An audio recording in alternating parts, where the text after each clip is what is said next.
Bien, je suis triste, angoissé. Après plus de 40 ans d'histoire, un restaurateur de Québec pourrait être contraint de fermer le restaurant familial. Ma famille a ouvert le pub Saint-Alexandre il y a plus de 40 ans.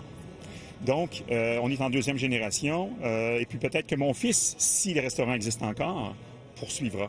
Il possède aussi le Murphy depuis 10 ans. Mais l'avenir de ces restaurants est en jeu depuis qu'Ottawa a réduit de 10 % la proportion de travailleurs étrangers temporaires, maintenant limitée à rester 1 an plutôt que 3.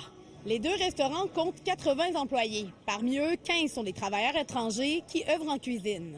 On est une industrie qui percevons beaucoup d'argent pour nos gouvernements. Dans nos commerces ici, nos 2 commerces, c'est 1,5 million de taxes qui sont perçues, qui sont remises à nos gouvernements. Alors, M. Carney, on lui demande de nous respecter. Depuis 5-6 ans, on a tenu ça à bout de bras. Pourquoi? Parce que la main-d'œuvre n'était pas facile. Et l'ouverture passée du gouvernement fédéral nous a aidés à nous rendre jusque-là. Mais maintenant, ce n'est plus possible. Si ça ne change pas, là, vous pensez fermer quand? Ça peut être dans 6 mois.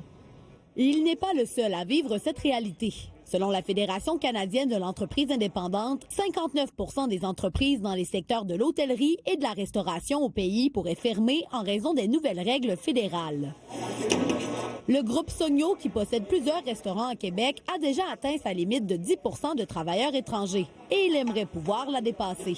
C'est important parce que si c'était pas 2, malheureusement, on devrait fermer, restreindre les heures d'ouverture, réduire les menus, avoir plus de délais, puis tout ça, faire travailler beaucoup plus notre main-d'œuvre québécoise. On est toujours en train d'engager. C'est certain qu'avec 20 % on le foulerait aussi, là. Il y a beaucoup d'inquiétudes, c'est certain.